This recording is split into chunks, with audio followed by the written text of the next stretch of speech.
Uh, Coach, it seemed like you guys started to create some more offensive opportunities today. It just seemed like the shots weren't falling. Was that how you saw it, or did you feel like you still wanted even better shots than what you got today? Yeah, I felt like we were getting a lot of shots in the paint. We just weren't finishing them. And then they did a great job of blocking out our bigs who normally get us some second chance opportunities. They walled up and pushed them back, and so we couldn't get on the glass. So I just told our kids, you got to fight even harder. You got to find a way even harder. But that was one of our keys tonight, was to finish and to finish in the paint. And unfortunately, we didn't do that, and led to a bigger gap that we had to come from behind.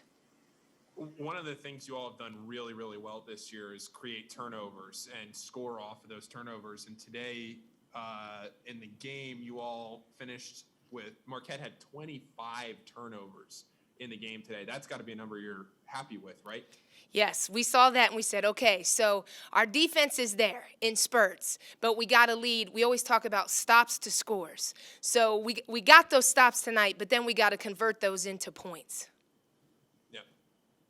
First quarter, you didn't shoot it well, about 20%, 25% or so, but you were still within 6. It's the defense, the difference there to kind of keep you hanging around. That's got to be a little bit encouraging when you're not having a great offensive day, but you're only down 6 at the end of a quarter. Yeah, I thought our first 5 did a great job of locking into the game plan, and they ran their stuff, and I thought we were there on the catch. We knew what they were running, and our kids did a good job. And then I think then we got tight when the ball wasn't going in the basket for us. And then Marquette started scoring on the other end. So it hurts our confidence when we're getting stops but we're not scoring. Then that starts to mess with you a little bit offensively. And then our defense, because they shot a high percentage. I said that's too high for us. We got to lock in better defensively. But defense stops to scores. If we score the ball, I think we do a much better job on the defensive end as well. Aaliyah Dunham with 2 points in the first half. She ends with 10 on 4 of 7. You want to see her maybe take a few more shots or at least try to get the offense rolling for her a little bit earlier? Yeah, I mean, she's a senior. You know, you live and die this year, every year with your seniors. And, I mean, look at what Marquette seniors were able to do and just their leadership that they provide. So the same for us. You know, we talked a little bit to Aaliyah and Ari, like, you're our 2 seniors, and Sarah being a senior.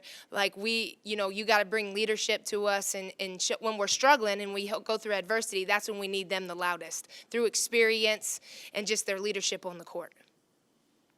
Coach, when you look at how the game finished in the third and fourth quarters, you lose the third quarter by 4, but you played it pretty well. Marquette made a little run there toward the end to pull away a little bit, but then the fourth quarter you win 17-12. So you close the game in the second half fairly strong. Did you feel like coming out of halftime the message was well received and you played well in the second half to back up those stats? Yes, for sure. I think we got on them a little bit at halftime, and our kids responded. You know, we talked about toughness, and Marquette came and punched us on our home court, so we had to match their intensity level from a toughness. They just got to the rim. Their post went to work, so I challenged our post players a little bit that we got to pick up our defense. And then on the flip side, you got to want the ball. We got to make them work on defense and try to tire them out a little bit. So I feel like our kids relaxed a little bit and were more confident in the second half.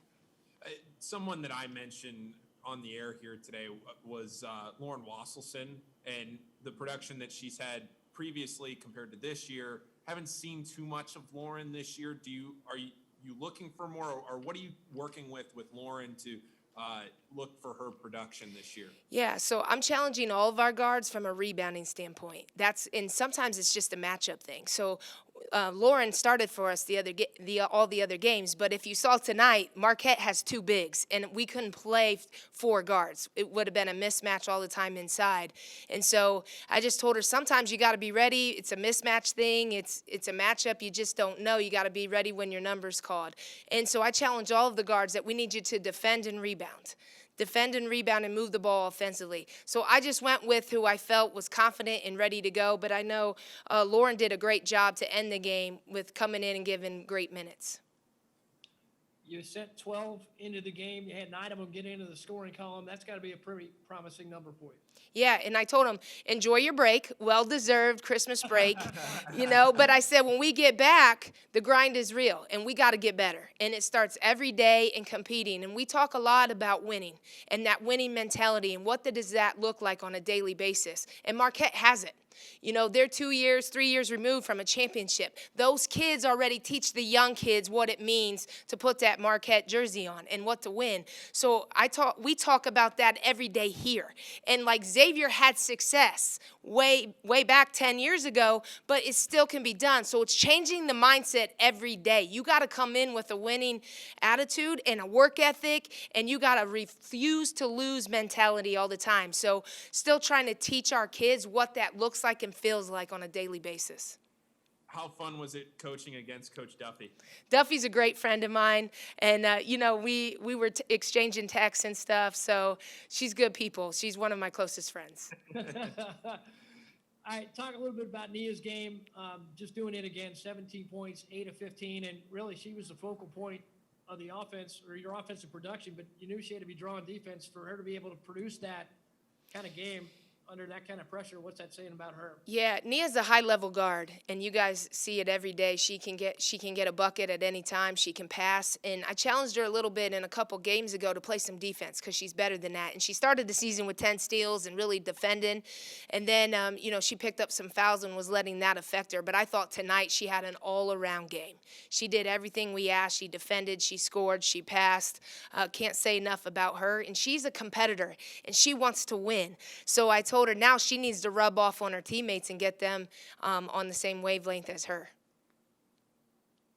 You talked a little bit about the break, but coming back now, 0-2 in conference. Your next 2 are going to be here at Cintas. How big of an opportunity is it to play those 2 at home and try to get even there? It's huge, and we have to protect our home court. It's really hard in this league to go in and win on the road. So great opportunity for us after a break to come home and stay home, sleep in our own beds, and protect our ex. My last question, Coach, I'm just curious about this one. Going home over winter break, are the players going home, or what's your policy with COVID and your players going? I know there's got to be some concern there. But also you want to be able to balance the players to see their family over Christmas. So what's the team going to look like with the break and then coming back? Yeah, so a lot of them are heading out now, and they have to be back by noon on the 26th, and we'll test right away on the 26th and put them in a hotel so they're in their own rooms. We had a Zoom call with all of their families so they know the extended parties that Christmas normally looks like has to be very small numbers this year, more just your immediate family, and wear a mask when you can, and limit those interactions because COVID is real and it's everywhere, and some of our kids are going to those hot spots. So all we can do is continue to be safe and do our part. But the mental health side of it, if they stayed here, it's just too long. They need their families right now. We're in the middle of a pandemic, and they haven't seen their families. Even the feel when their families come to games is different. So they need their hug from their parents, grandparents, whoever it is that they go home to. They need that for a couple days, and then we'll regroup and be ready to go back to work on the 26th. Think positive, test negative. That's right. That's right. That's how Stay we- positive, test negative. All right. Thank you so much. Merry Christmas. Merry guys. Christmas, guys. Go X.